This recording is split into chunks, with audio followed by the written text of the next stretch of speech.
Welcome to the Lippman assessment. I'm extremely pleased to have with me today international policy analyst Harley Lippman. He's been a guest on the podcast last month, and we got great responses to that episode. Harley, how are you this morning? It's morning where you are, late afternoon where I am in Israel. How are things with you right now? What do they say in Israel? Tov mode. I don't know if that's the right answer, but I'm doing really well, thank you. I'm Appreciate I'm, you gl- I'm asking. glad to hear. So, Harley, we have a lot to cover, and I think that, the first thing that our viewers are going to be interested in hearing is your assessment about what is going on in the mind of the President Trump inner circle. We've got a very dramatic, historic standoff, and unless, any of our viewers have been living under a rock, which I very much doubt, everybody's following the growing military buildup in our region with a second carrier strike group, the Ford joining the Lincoln, hundreds of fighter jets, intelligence gathering aircraft deployed throughout the Middle East. Israel is on high alert, and many Israeli civilians are actually pretty jumpy today because we've had former officials making all kinds of comments, which I don't know how much they're based in fact or not, but they're assuming that it's going to kick off any moment, and yet we see a diplomatic process that's still continuing. So we've got this split screen situation. So Harley, I think this is a golden opportunity to ask you, what is going on in the minds of the Trump administration's inner circle? What do you think they're after? How open are they still to diplomacy? Where do you see all of this going? Uh, I'm happy to address that. I'm very involved in that world. I first want to congratulate you on your book. I think it's called Blue Team Dynamics, Thank you so which much. explores, you're very welcome, which explores the three major principles of leadership in the military and in political leadership, both personally and in action. And I think your viewers would find that to be very worthwhile. Thank you. So, with that said, yeah, there's a huge debate within the Trump administration, and I could address this basically by giving you the reasons why Trump will not attack Iran, which are many and compelling, and the reasons why Trump will attack Iran, which are also many and compelling. And the question is, which side will outweigh the other? Right. So, again, so if I may begin, I'll start with the reasons why Trump will not attack Iran. Hmm. And it's not in any order. One is, remember, President Trump is all about the art of the deal. That's his book. He believes he's a great deal maker, and he is. So if he can make a deal and go back and tell everyone, this is 100 times better than Obama, I avoided war. There are many people, particularly as Vice President Vance, who is a true isolationist, will say, "Bravo, you got what you needed." Right. Of course, the problem with that is enforceability. So I would argue that it's not worth the paper it's written on. And and uh, and then I'll go back to the Iranian response in a moment, but I want to stay on point as to Hmm. why Trump will not go to war with Iran. Second reason is that the outcome is uncertain. This is unlike Venezuela, which any kind of small to near mid-sized country, the United States could overwhelm very quickly. Right.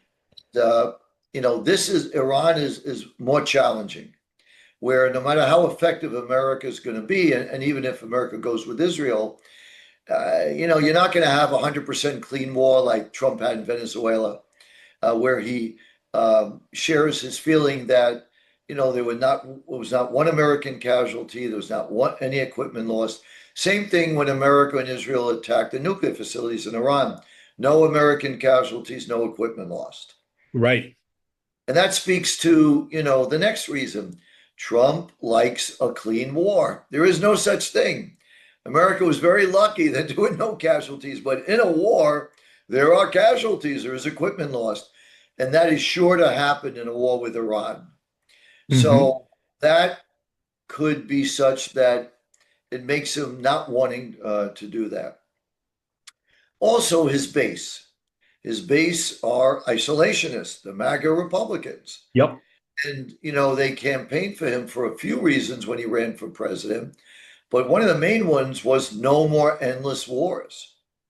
So the notion of going to war in another Arab Muslim country again after we went to war in Iraq and Afghanistan is so disturbing to so many MAGA Republicans that his base is telling him, stay away from this, Mr. President. We don't want it.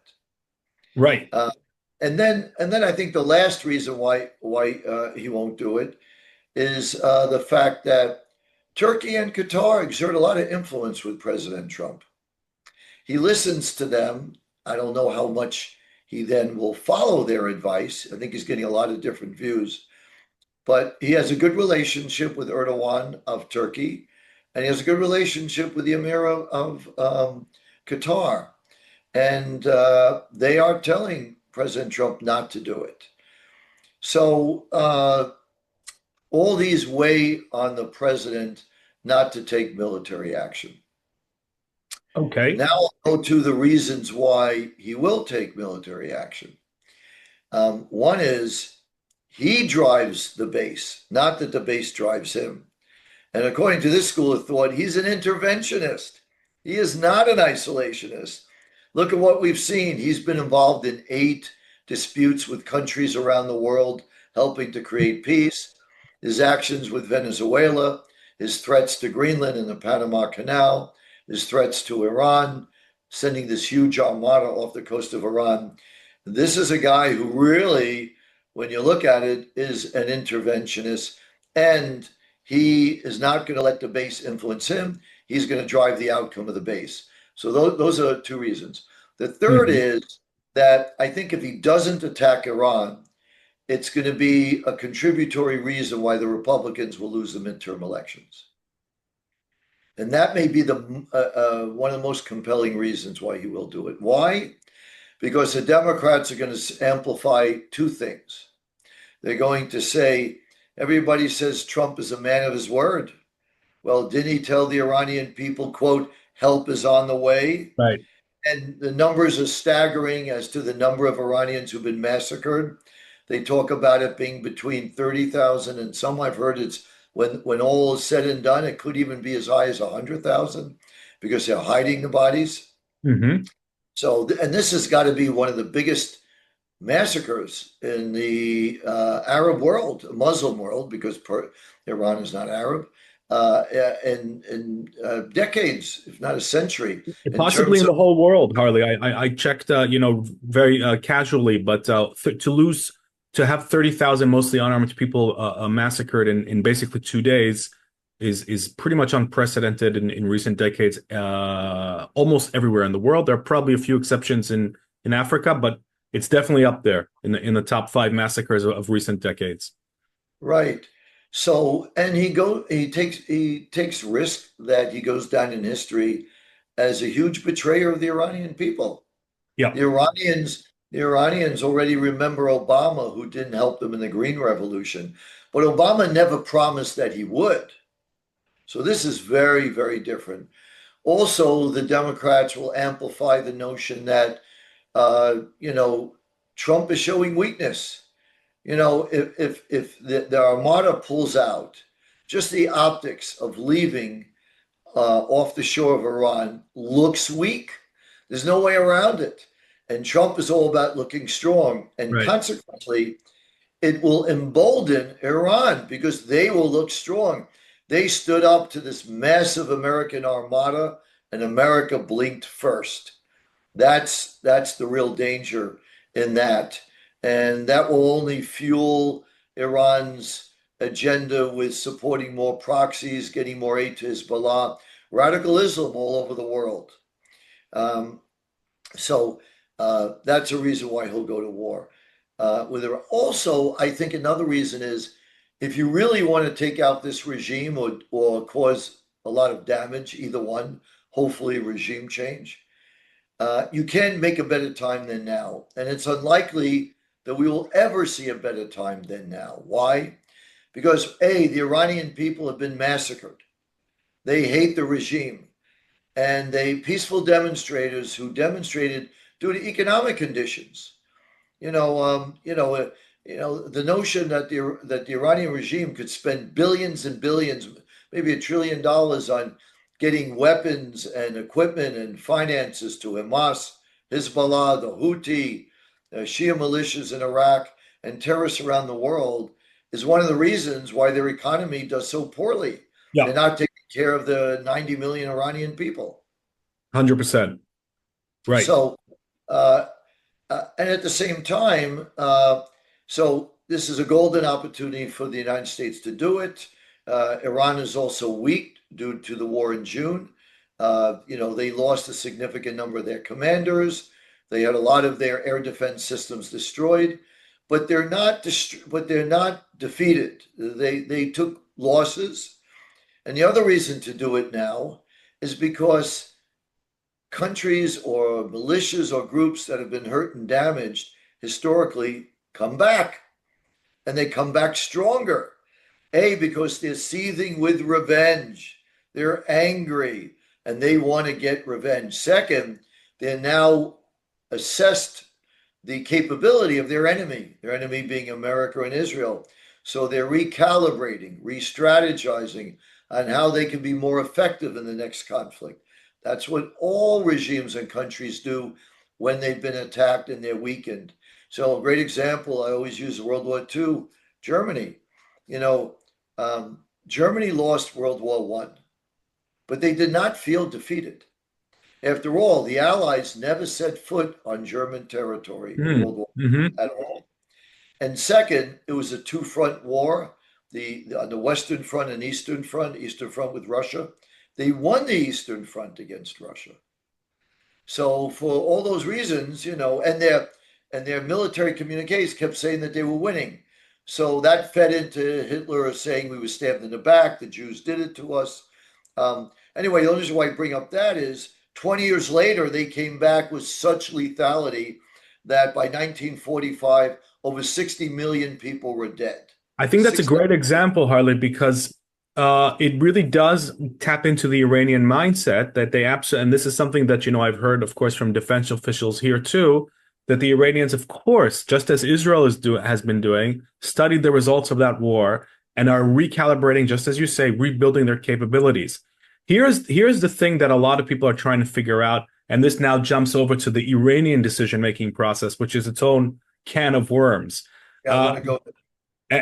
and we'll get there. A lot of the capabilities that were really superior when it comes to dealing with Iran, knocking out their air defenses, the intelligence, the air power. A lot of these are American-made, Israeli-used capabilities, right? Whether we're talking about the F-35s, whether we're talking about the intelligence sharing. Of course, Israel built its own array here, but this is obviously very reliant on American technology. So they already know that they're entering any war with the United States in a very inferior situation. They're damaged. And so you would think that what they would want to do is at least buy themselves some time, at least try to come some way. And if you add into the mix that the nuclear program, which they somehow managed to get the Trump administration to agree will be the main talking point of the Geneva talks, even though Israel is much more worried at this stage about the missile program. Maybe we'll talk about that later. But their nuclear program right now is inactive anyway. It's in ruins. They're not enriching uranium. Is it that hard for them to say, okay, we'll agree to some sort of temporary freeze? And yet, here we are. We haven't reached, at least at this stage, that compromise. What do you think Trump wants to hear from the Iranians? What could they say that would call this off? That would be, and I think you've really sketched out strategically the pro and against, the go or no go, contradictory factors here. I think that's exactly it. That's the map that's operating. What do you think Trump would need to hear, if anything, from the Iranians for a no go? Well, let me address your very good question, Yaakov, like this.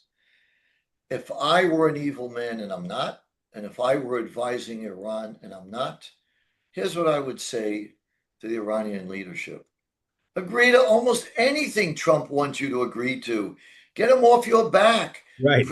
Pretend now you're Iran. I'd say your economy is near collapse. You're the weakest militarily you've ever been since you took power in 1979. America has this massive armada off the coast.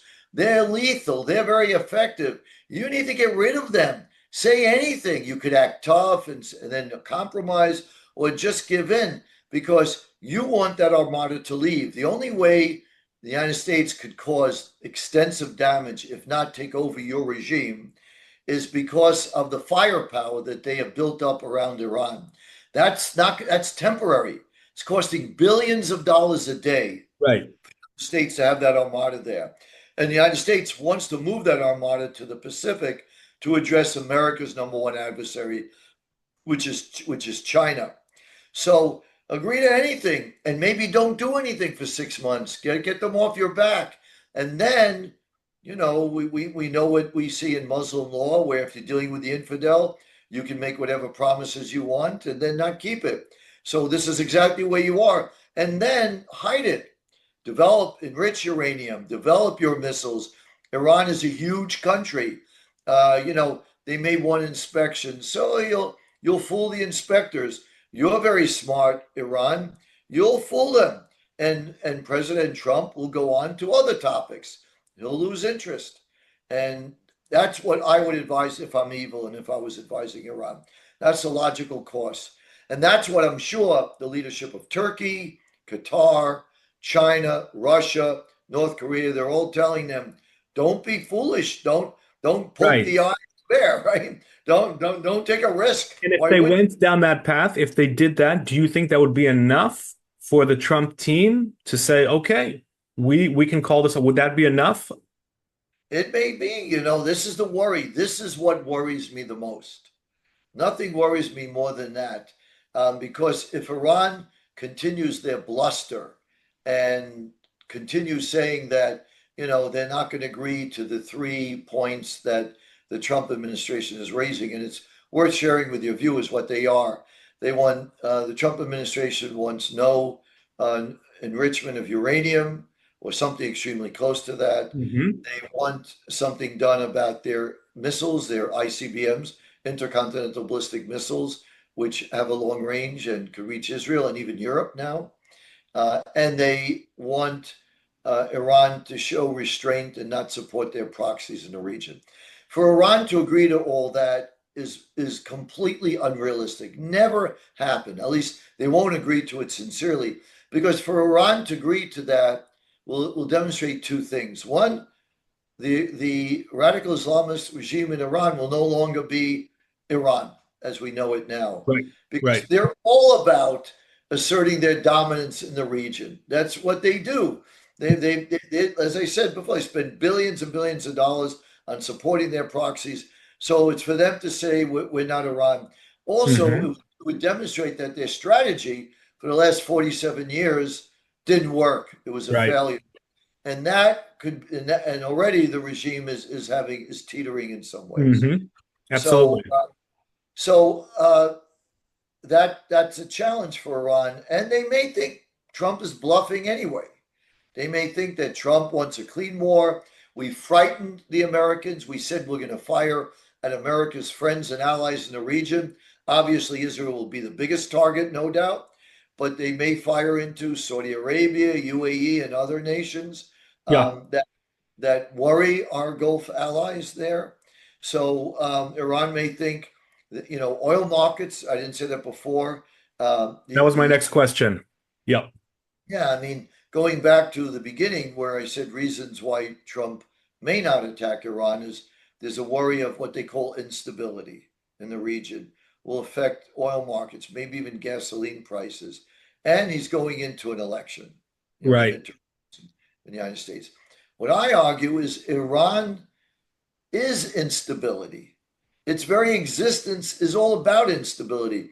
If you look at all the conflict and terrorism and wars since 1979, they've all been fueled, funded, promoted by Iran. It's what they call the head of the snake, cut it off. So if you really want stability, you have to take some risk. And people worry that Iran may break up. Remember, Persians only make up 47% of Iran. Yep. So there are other groups there, and that's a worry in the region. But this is where you need leadership. This is where leadership matters.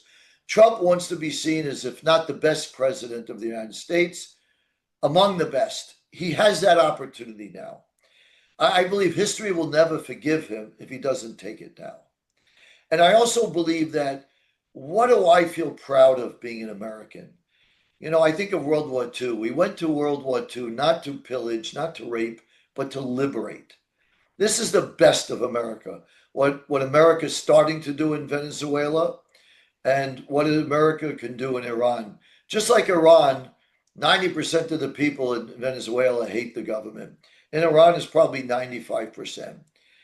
Help these poor people. I'm all about caring about others, but yet you have on the left wing of the United States political spectrum, the progressive Democrats, and you have on the right wing of the American political system, Republicans and MAGA on the right, aligned. And I'll tell you how they're aligned on this. And I'm harsh in my criticism. They don't care Uh-huh. about others. They don't Right. care about others. They only care about themselves. America first. And so I think you need compassion, but you have to tie it to strategy. Countries, no, in fairness, you can't expect America to be the Of course. humanitarian, the enforcer of humanitarian themes around the world. America is not big enough, strong enough, rich enough to do that. There are many crises around the world, but But by the way, you touched on something very critical because there is a debate underway in Israel. I'm just going to throw this in as a quick observation. And some of this you can hear amongst former defense and intelligence officials, where they're basically saying, look, the June war was a set of very quantifiable military objectives. Roll back the nuclear program, roll back the missile program, roll back terrorists, commanders who were in charge of activating Hezbollah and Hamas, who were eliminated, the Iranian nuclear scientific community. This is very quantifiable, very, very military like target and logic. The issue of regime change, if that actually becomes the goal of any strike, what some people here are saying, and I'm sure it's not just here, is nobody's guaranteeing to President Trump that air and naval power will result in this regime falling because the people of Iran remain unarmed. So even if they rise up, they could again be massacred, and they're already very, very traumatized in light of everything that happened to him. So I think this is a huge elephant in the room: is what's the goal of the strike? If it's regime change, nobody's promising that that's going to happen. If it's to roll back the nuclear and missile programs, certainly that the United States can achieve that, and I'm sure Israel would be heavily involved in that. I'm just throwing that in because this is a part of the debate here in Israel that I'm, hearing and actually part of as well amongst former defense officials and commentators. I'm going to address that, but remind me after to discuss what arguably may be the main reason why President Trump will attack Iran, Okay. and that's the China card. So Hmm. remind me to go back to that, but I'll answer your Sure. question first. So any of those outcomes would be a good outcome by attacking Iran, whether it's actual regime change or just a lot of damage, will be a good thing because one, America has to show strength. America has to show credibility. If they were to pull away and not do anything, America will look like a paper tiger. We will look weak, and that will only encourage our adversaries. There's a reason why when President Trump was president in his first term, there were no major wars around the world. And there hasn't been any in his second term that was started under him. They've been wars that started not under his presidency. People are afraid of Trump. He's unpredictable. That creates peace because the enemy, the aggressor, has to worry. It's the worst thing not to know what your adversary is going to do from the aggressor's point of view. So Trump promotes peace, even if you don't like him, just because people think he's crazy or he's unpredictable. So, and that's a really positive thing that I want to share with people. Even if people really dislike Trump, Hmm. they're unable to see the good things that Trump is doing. I mean, freeing of the hostages, doing what he did in Venezuela, which again I'll go into now relating to China, um, Hmm. you supporting Israel and helping to take out the nuclear reactors, trying to create peace with Russia and Ukraine. I mean, he really has his heart in the right place, and he's really accomplishing good things, making sure NATO countries pay their fair share. It's in their backyard, the conflict with Ukraine. And they're supposed to pay 2% of their GDP on defense. And most countries don't even do that. But Trump got it. You got to pay 5% minimum. You have to pay your fair share. America can care more than the Europeans. So in that sense, again, he's making Europe stronger against Russia, which could prevent a world war. Yeah, by So the way, the NATO Secretary General himself said that last month. He almost chastised his fellow NATO members. He said, look, you can criticize Trump from today to tomorrow, and it's legitimate. They were, of course, doing that primarily because of his stance on Russia. But he's saying Trump has already made Europe stronger militarily, and he's going to make it stronger militarily because he forced all of you to reach for the pocketbook, which until now you haven't been doing. right, spot on. You're absolutely right, Yaakov. So let me jump into which is again probably the major reason why I think Trump will attack Iran if he does. And I think it's the China card, the China conflict. To America and the Trump administration, they clearly see that China is their main adversary. And they have to worry about what may be inevitable is some military conflict, not a war with China over Taiwan. Why? Taiwan is the headquarters of semiconductors in the world. Whoever has that is going to rule the world. It's everything. And so that's why, if nothing else, it would be extremely problematic for Trump to allow China to take Taiwan. And while it may not be that easy for China to do it, it's right off their shore. For America, this is really far away. And China's Navy is dramatically bigger than the United States. Yep. Just to give you one data point, one of their shipyards off of Beijing makes more ships, warships, than all of America's shipyards put together. Their Oh. Navy uh, is so much bigger and more potent than ours. It presents a huge challenge. Now, they haven't been tested. Some people think they won't be as effective as one thinks. But regardless, they're a huge threat. So, going back to Iran and where Venezuela plays a role, China desperately depends on oil to function day to day. They get it from three places: Russia, Iran, and Venezuela. Hmm. If you could leverage that or choke that off in Venezuela and Iran, Iran sends of their oil, 90% goes to Right. China. Correct. That would be a huge strategic victory because America, I don't think, really understands that they're in Cold War 2.0 and that America is weaker vis-a-vis their adversaries. China, Russia, North Korea, and Iran as a group is much stronger than the United States. We saw it in the war in Ukraine, and they work more and more collaboratively together. North Korea sends soldiers to be cannon fodder, right, in the war in Ukraine. Iran has given advanced drones, which is the new warfare.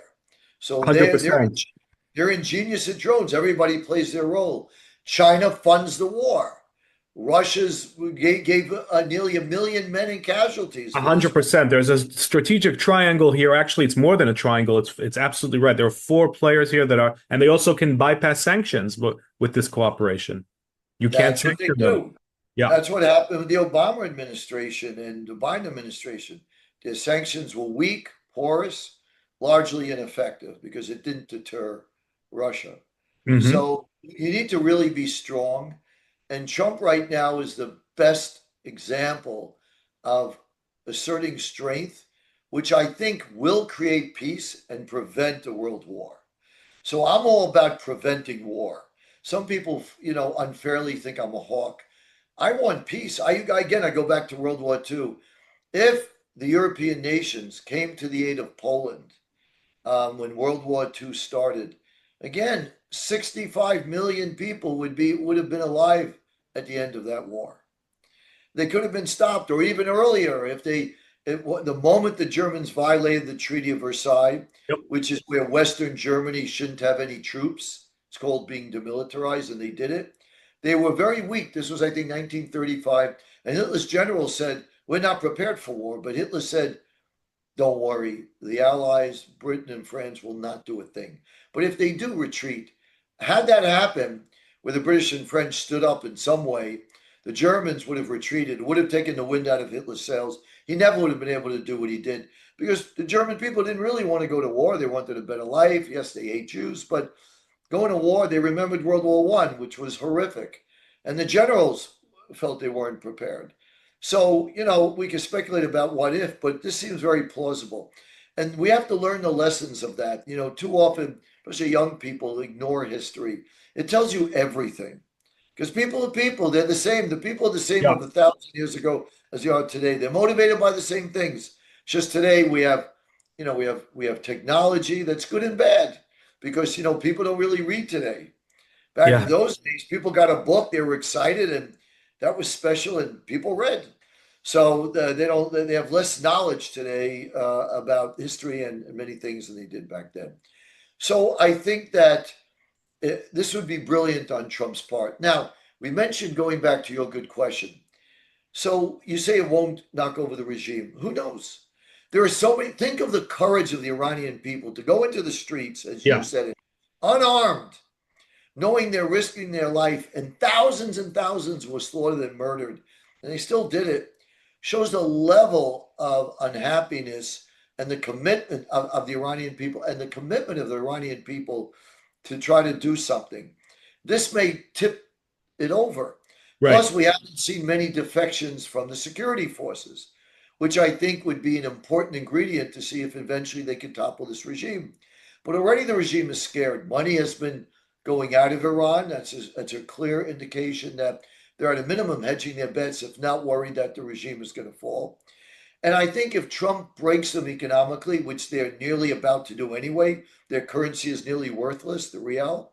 Yeah. Uh, then, if there's no money to pay, excuse me, the Basij armed guards that is shooting the people and the IRGC, if you can't pay them, Yeah. then Your they're system not likely. collapses. Yeah. Right, the regime collapses. They're not going to go. The wife's going to say, you've been shooting your fellow citizens, but if they're not even going to pay you, and now it looks like there are weapons that are being dropped, maybe America could drop them weapons. I know it's very difficult because how do you know it'll get in the hands of the demonstrators, and Yeah. how do you know they This probably is don't my know how to focus, use by it? the way. This has been my focus. This is what you're talking about exactly is the need to develop, and I don't know what the timeline is here, but an internal armed on the ground Iranian resistance. Once I personally, as somebody who has been following quite a few wars in this region, once that exists on the ground, then to me it makes a lot of sense to provide it with air cover and to accompany it towards a regime collapse.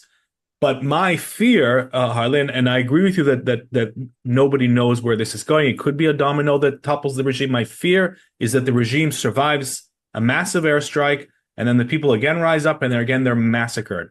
And I'm not saying that that's what's going to happen. It's just my fear because if that does happen, then the regime is going to say we survived the Americans, we survived multiple uprisings. God is on our side. The jihad is going to continue, and it could, embolden them. So I'm just putting that out as a worst case scenario because I think we have to red team all assumptions. Right. Um, So let me address that assumption. So it would still be a victory okay, over Iran, even if that happens, because Iran, the government and their military would have suffered dramatic losses. right, I mean, you imagine we're making this assumption that IRG places of command and control, there's got to be a list the United States has, will be wiped out. Their air defenses will be wiped out. Maybe what little navy they have, their speedboats will be destroyed. They can be so destroyed and weakened that even though they'll say they survived, yeah, that could be a Pyrrhic victory. They survived, but they're so weak, much more than they are now, that oh for that sure, opens opportunities. And you have to take risks. It's like being in business. I'm an entrepreneur, tech businessman. Nothing's perfect. There's upsides and downsides, like anything in life. You 100%. have to take risks, but it doesn't have to be all or nothing. That's another point here. It could be regime adjustment. It could be something Mhm. like the Venezuela model, right?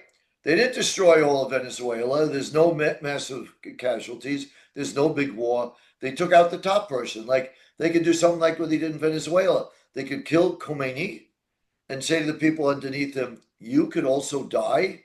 or you could work with us and we're the boss now. No more China, Russia, North Korea, and you work with us. And they may do it, like in Venezuela, which is what's happening. So there are various outcomes. When you start a war, you never know what happens. That's always a problem with all wars, with all nations. But again, this is a historic opportunity to remake the Middle East in a way that will have the best chance of peace for generations. And that makes it worth the risk. Okay. Well, I agree that if the regime falls, it will be the most significant and positive development that we can imagine in the Middle East and beyond. And obviously would weaken, and some people say would destroy, some people say wouldn't destroy Hezbollah. There's actually a separate debate about that. Could Hezbollah survive without Iran? But even if it survives, it would be a shadow of its former self. Likewise, Hamas, although Hamas is already working with new Sunni allies. So I'm going to ask you just in a moment to talk about how this situation is being viewed by the Gulf states. But just before we get there, I'm also very curious, Harley, about how things are looking from an American Jewish perspective, because you talked about the isolationists, both from the progressive Democrat side and the far right side, and the way they horseshoe together. And it seems to me from far away that there's always an anti-Semitic sort of cloud over this dialogue, this narrative where the Jews and Israel and the Zionists are dragging us into another war. There always seems to be a subtext. Sometimes it's said explicitly. Sometimes it's said, with a dog whistle sort of hint. Are you seeing that kind of toxic narrative? Is there another? And by the way, you mentioned that, some things don't change. We heard this narrative in the lead up to World War II. I did a little bit of research, and the isolationists were saying exactly the same thing back then as well. So, Right. Sure.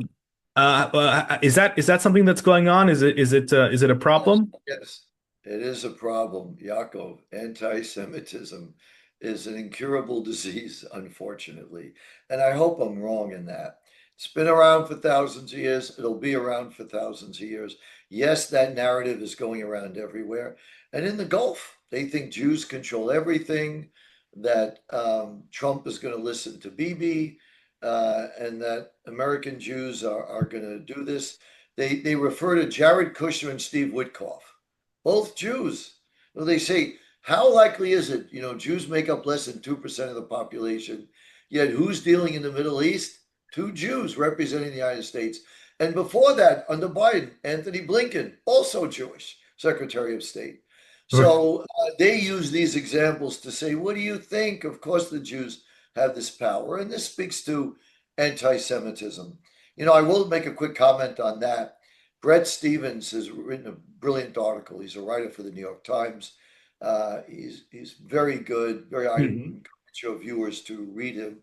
And he gave a speech recently. It was very controversial. He says to American Jewish organizations, and I think to Israel too, but he's really speaking to America. He says, stop fighting anti-Semitism. You spent a fortune doing it for all these years. It didn't work. You've been doing it. All these organizations, Anti-Defamation League, American Jewish Committee, UJA, all of them, how much money is spent on it. Now, that's hard to measure because the pushback could be, hey, it would have been much worse if it wasn't Right. for us. So it's really impossible to assess that, I think. Hmm. But his view is you won't be able to stop it or control it anyway. It fits a tremendous evil need, but that human beings have, is to blame others. And Right. nobody, people, it's so much easier to blame others. Why take responsibility when it's their fault, the Jews' fault? So much easier. And when you add to it jealousy, the most destructive human emotion, jealousy and envy, it's such a potent, toxic combination. You can't get rid of it or replace it. It's just too good for dangerous, evil people to use. Yeah. It just works, especially when they look at data. You look at Right. data. Six of the 10 richest people in the world are Jewish. 30% of the world's billionaires are Jewish. That's an amazing Which, by the way, situation. itself is a result of anti-Semitism, I think, because, when the European Christians banned Jews from every profession except raising taxes, the very unpopular position. And I think there's also an element of, cultural learning, the learning of the texts of in the Talmud, the way that sharpened the brain. So when the ghetto walls came down, Jews stormed all of these professions because they had the chance finally. But some of this, I think, is a result of anti-Semitism. It created this overrepresentation in the finance sector by Jews. So there's a real historic irony here because I think there is a whole subtext here in the and you mentioned it's in the Gulf as well, which is very interesting. We're gonna conclude with the Gulf, and we'll get there in a moment. But it seems that this is a bit of a dangerous moment in terms of surging anti-Semitism because this is a war in the Middle East. This is an enemy of Israel. As you say, Jewish advisors are leading the negotiation. So there's a lot of ammunition here for the anti-Semites. So it's interesting to hear, your Well, view on that. let me Yeah. give you a quick, powerful one on that. A senior minister, I just don't know if it's a foreign minister, I think of Iran, made a comment, sent it out, and I think X, saying that attacking by name Miriam Adelson, who is an elderly Jewish woman, the widow of, can't remember his first name, Adelson, but Yep. Adelson was a huge philanthropist for Jewish causes, particularly Republicans. He was a multi-billionaire and he gave a huge amount of money to the Trump campaign. And he mentioned her by name, being a Jewish woman. And he also said she's going to the White House to urge Trump to attack Iran. And you know what they send the message? Think of whose interest she's really representing. That's it. Yeah. That's it. And this is an Iranian, I believe, foreign minister or someone of that level, sending it out worldwide in a subtle but very effective way of saying, making people down. Yeah, she's a Zionist. Is she really doing it for Israel's best interest? So I have an important response to that. I think President Trump needs to destroy Iran for one simple reason, if nothing else. Even more than the China reason, which is a very compelling reason, because Iran represents an existential threat to the United States. And why I say that is because everybody focuses on Israel because Israel is the easier target. Well, they're strong. They're not as strong as America. And they're closer to Iran. And remember, Iran talks about Israel as a little Satan. Right. But who's the big Satan? America. The reason why I say that is, as a student of history, Iran regime has been in power for nearly 50 years, 47 to be precise. I don't know of any country in modern history that on a regular daily basis talks and acts about destroying the United States, death to America. Not even China, which is America's main adversary, talks about death to America, destroying Right. America. Yeah. China doesn't want to destroy America. They may want to be dominant economically in the world for sure, Absolutely. but they don't want to destroy America. They want to shift the balance of power their way, and they want America Yeah. to be weak. They But look they like don't. a rational players at the end of the day, compared to the Iranian jihadists, I would say. That's right. That's why I'm saying you have a regime that says they want to destroy America, and they're building nuclear weapons, nuclear bombs, Hmm. with the missile capacity to have it eventually reach the United States. Hmm. Hello? Absolutely. Absolutely. Hello? Are you listening, America? What are you waiting for? And if you look at history, our adversaries usually say what they're going to do and do it. Hmm. Just one quick example is Putin. If you read his speeches, he was very transparent. He thought the worst thing to happen to Russia was not World War II, where they lost nearly 30 million people. Right. He was losing their empire and he wants it back. So, it's arrogance on our part to think we know better what our adversaries mean than their own words.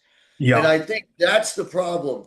So when you look at it that way, I argue that America is at risk. And I'll add another thought to it. When you look at crises in international relations, especially wars, massacre, conflict, almost always it surprises everybody. Surprises the intelligence community. That supposedly job is to anticipate these things. It surprises the world. You give me anything in international relations that was significant and big, and I'll guarantee you in almost every one I'm going to show you, nobody expected it. Hamas attacking Israel, attacking the nuclear facilities in Iran. I mean, almost anything you can mention, you know, shocked everyone. Even though Putin, as I was saying he wants his empire back, nobody really believed he'd act on it, right? Nobody thought he'd go into Ukraine, and the list goes on. So why am I saying that? And usually the surprises are almost always horrific. They're terrible. So I shouldn't be someone who predicts. I'm an analyst, but Iran will attack the United States as they will attack Israel with nuclear weapons or the equivalent. This is their reason for being. They exist. This is how they define themselves. And they do it so consistently and obsessively and thoroughly. It's unmistakable. So I think the United States needs to protect itself. In so doing, it will also protect Israel because Israel will arguably be the first target. But it's in America's best interest to destroy the regime in Iran because this regime threatens the United States. And I predict if they did get a nuclear weapon, and this could be in 10, 20 years from now, and have the missile capacity to bring it to the United States, they will at a minimum, they will blackmail the world, and there'll be more wars and more deaths and more success for them with their blackmail of using nuclear weapons. But my opinion, I think they would actually use them I think because that that's very well put, Harley, and I totally agree, especially with the reality that this is a single front, and that in this case the Shiite jihadist regime of Iran absolutely presents an enormous threat not only to Israel but to the entire West. And the nuclear program, even if you look at it through the terror proxies, they could provide, dirty bombs to terror tentacles that they have been growing all over the world. So I don't think there's any question. They are also working on ICBMs because they're launching satellites into space, and these carriers that bring the satellites low orbit are exactly what they would need to build longer range missiles. So all of these threats that you're describing are absolutely real. And when you mix it with the ideology and they're dead serious about this ideology, which, as you say, the West has such a hard time internalizing. I really couldn't agree with your threat assessment more. Let's finish up. Let's finish with the Gulf because I know that you go on Arab television a lot. You're on these channels. You're talking to Arab media on a regular basis, and you have a very, I would say, a good access and relationship with that part of the world. So how do you think they're seeing it? You've already said that Qatar and Turkey are basically acting as anti-attack lobbyists. How about the Saudis? We've seen public statements saying President Trump, diplomacy is better. Is that what they really think? How do you think, in general, the Gulf is seeing this very sensitive intersection? Well, I think Saudi Arabia has been treated very unfairly in the Israeli and American press. I think it's not helpful to having better relations with Saudi Arabia for the United States and for Israel. Uh, Saudi Arabia is perhaps the most important Arab nation in the region. They're the guardians of Mecca and Medina. They are extraordinarily wealthy. They have a young ruler who very likely will be there for the next 50 years. And he is determined, he is smart, and he learns and adjusts. And we have to have a campaign to win him over. It's like what I like to say, Israel won the war, Israel won every war, but Israel doesn't win the peace. And Israel needs to win the peace. And they have to be very sensitive to Arab dignity and sensibilities that I think we're not, neither Israel nor the United States, elected officials in both countries. I think Saudi Arabia is held to an unfair and unrealistic standard compared to anyone else. They cannot criticize Israel. Everybody criticizes Israel. Look at Haaretz. Look at Israelis. They nobody criticizes Israel more than Israelis. Everybody does. The Saudis say something. Oh my God, they're moving away from the Abraham Accords. They're not moving away from the Abraham Accords. Um, Interesting. I don't think that's the case. I read all these articles in the Jewish press. Honestly, I think it's all garbage. Hmm. Um, I agree, See, by the way, that they're not moving from the away courts. I agree with that assessment. and I think what's happening is one, there's a succession taking place in the royal Okay. family, and you have to be sensitive to all that. MBS is, of course, what people would say is going to succeed, but he could have challenges, threats. So he's sensitive to that. I Hmm. think the other thing is 90% of Saudis, I don't think are against Israel or Jews, but they're pro-Palestinian, like the world. So that is something they want to be mindful of. And the other thing that people have to remember is what the war in Gaza changed everything for everybody. For Israel, hopefully the lesson is you have to be proactive and take out threats before they hit you. You don't have the luxury of waiting. Look what happened on the border with Gaza. Yep. It's Israel has to be proactive and not wait till they're attacked because it's not guaranteed you'll repel the attack. Exactly right. If 100. Hezbollah came down with their numbers at the same time when Hamas crossed the border into Gaza over 2 years ago, if Hezbollah did that in the north, I don't know how Israel would manage. Who even knows if they'd survive? That even emotionally and psychologically, the trauma.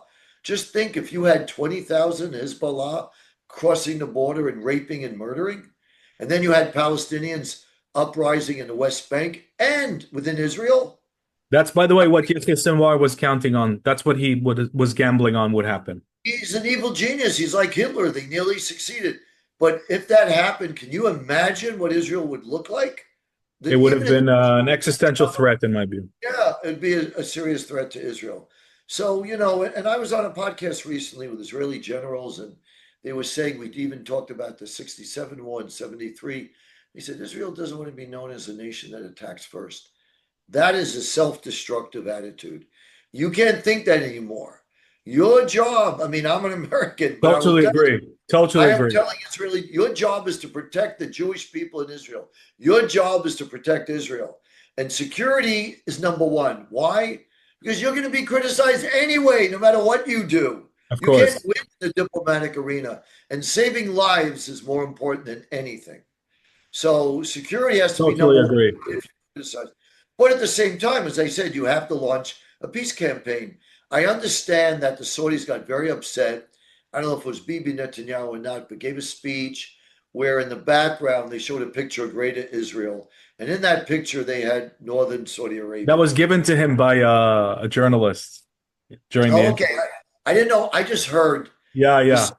the Saudis were deeply upset by that because that sounded provocative that Israel may have designs on Saudi territory.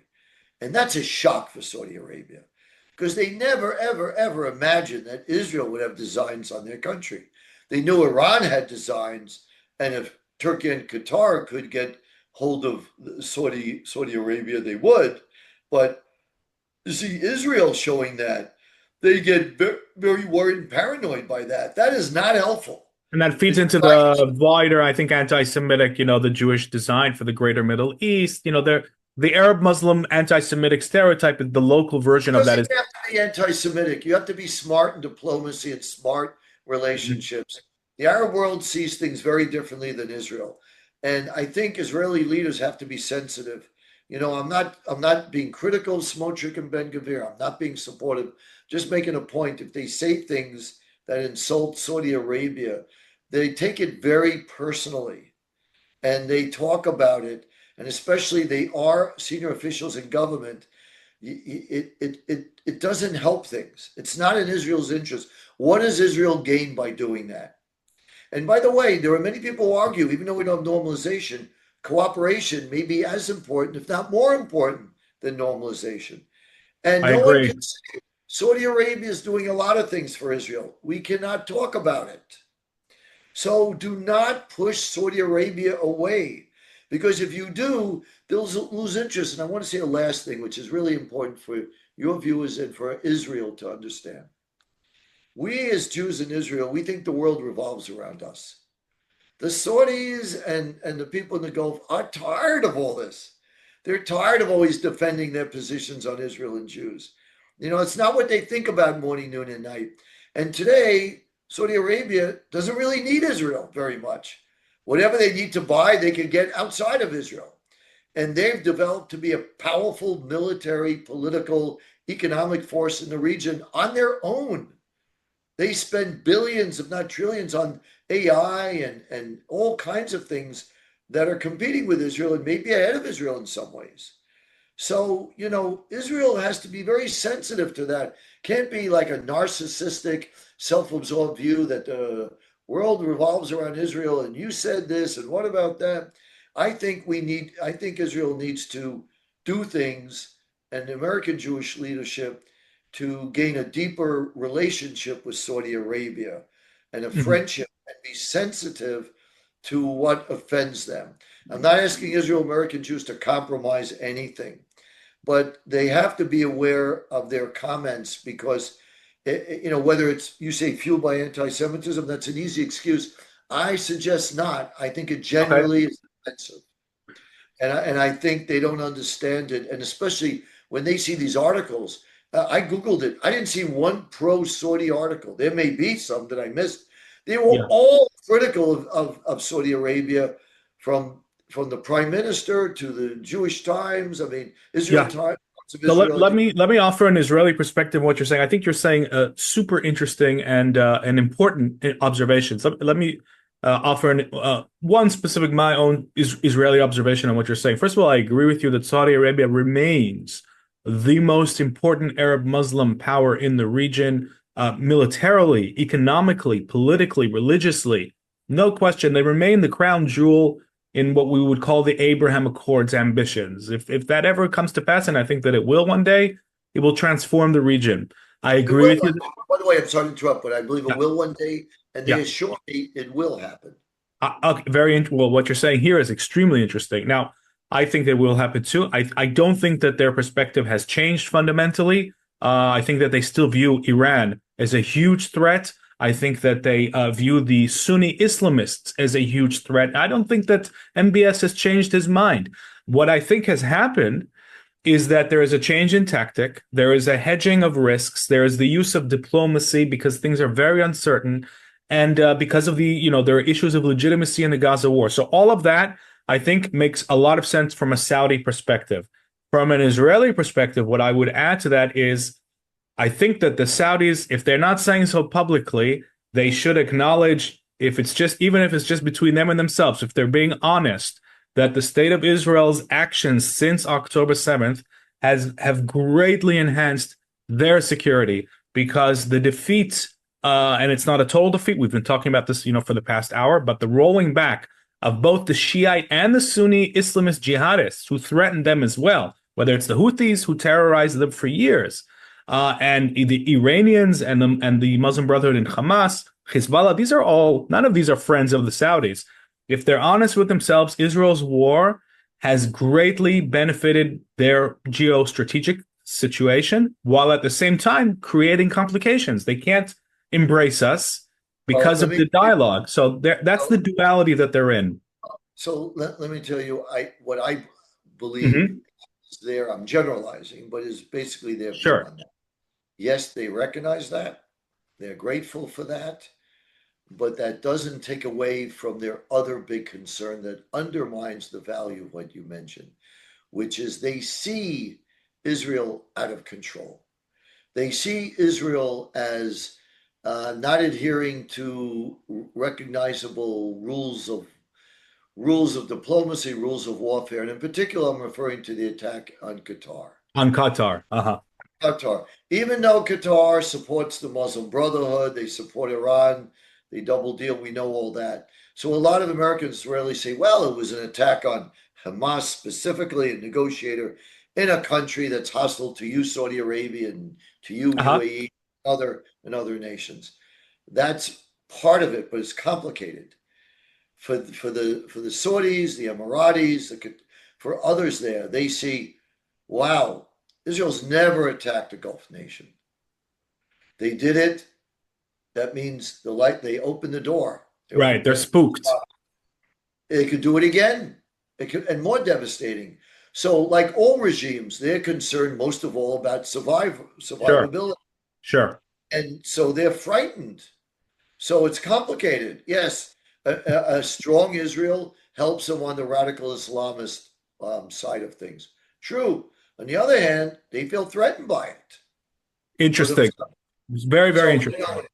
yeah, so, it's a mixed story. Again, this is Sure. where Israel, like you say, the Israeli perspective, and I say this with great respect, viewing it through your eyes from where you sit. You're not, it's like anything in life. You want to negotiate with people, you have friends, you have a spouse, a partner.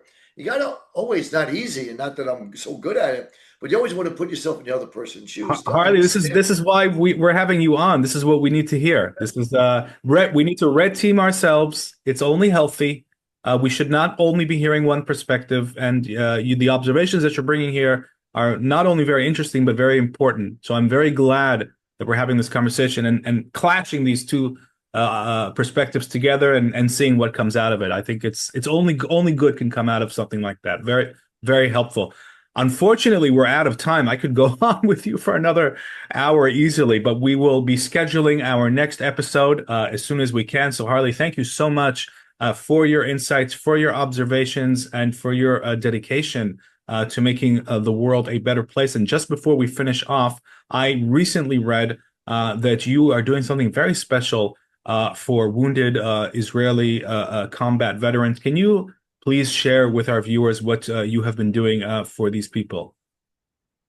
Sure. So I live in Miami, South Beach, and I have an apartment that I own almost next to my home. And it's a nice size apartment. So I leave it empty and I could rent it or even sell it. What I've decided to do is to have wounded Israeli soldiers stay there for a period of time and rotate, have a few come for a few days or a week or so. And I want to give them a great experience. Why? It's a statement of gratitude to they put their life at risk for the Jewish people and for Israel, and they suffered the most by being hurt physically. And second, I want to give them happiness. They've been traumatized and they may still be traumatized emotionally. So what I do is, and I've done this with a few, and I all informal, and I want to develop a program. So what do I do? One is they all need physical therapy. So right down the street is one of the best ones in South Beach. It's not expensive. I take care of it. They go, everybody could use it anyway, but they always could use something to strengthen their muscles, stretch, whatever. So I take care of that. I bring them to my home for dinner so they meet my family and we could talk to them and show our gratitude and appreciation for what they've done for the state of Israel.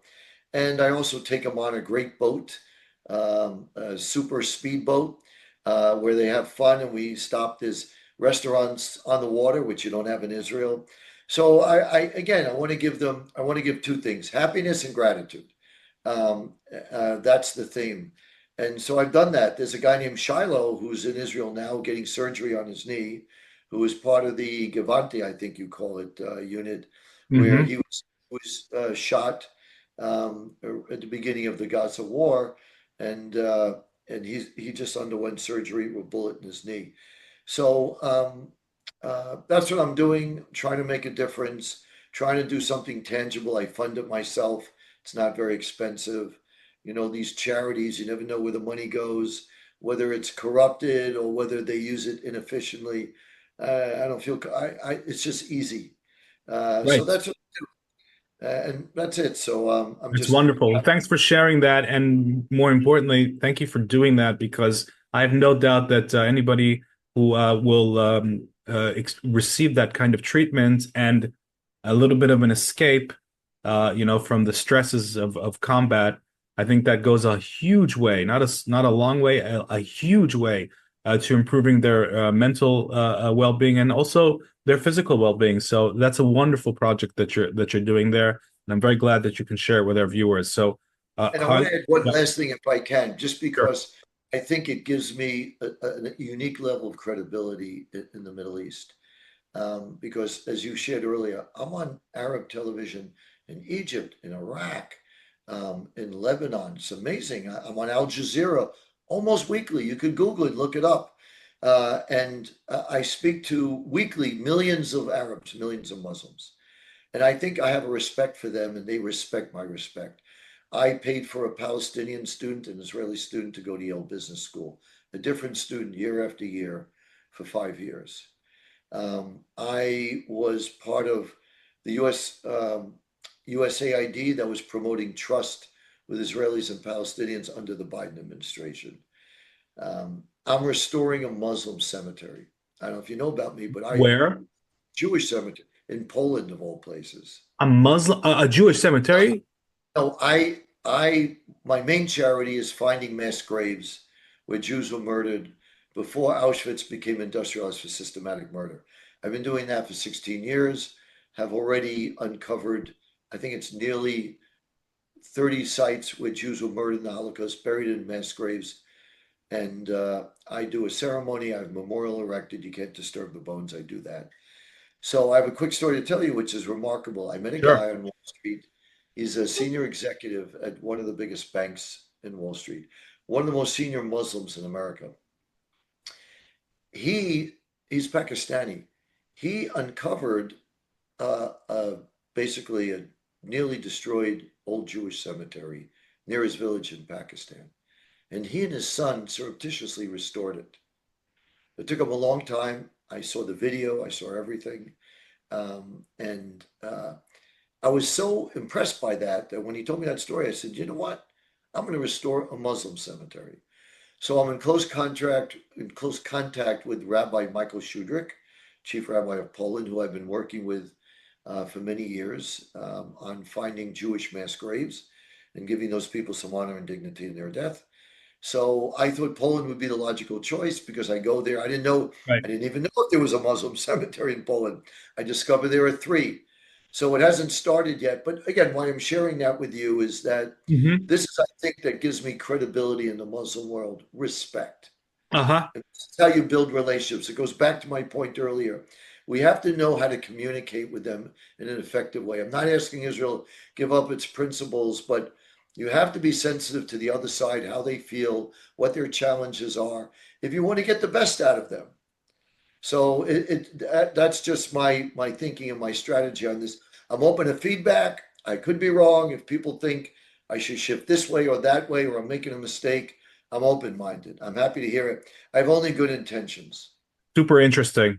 Very, very interesting. I think I don't think you do that, so I wanted to share that with you. yeah, well, first of all, I did not know that, and I'm sure that a lot of the viewers didn't, and I think it's fascinating. I really do. So I think that we should talk about this more about some of these projects later on in future episodes, and your experience on those Arab televisions. I also have some questions about Al Jazeera and what it's like to go on there, but I'm going to save that for next time. So, Harley, thank you so much once again, and we will catch you hopefully sometime sooner rather than later. Absolutely. Thank you, Yaakov.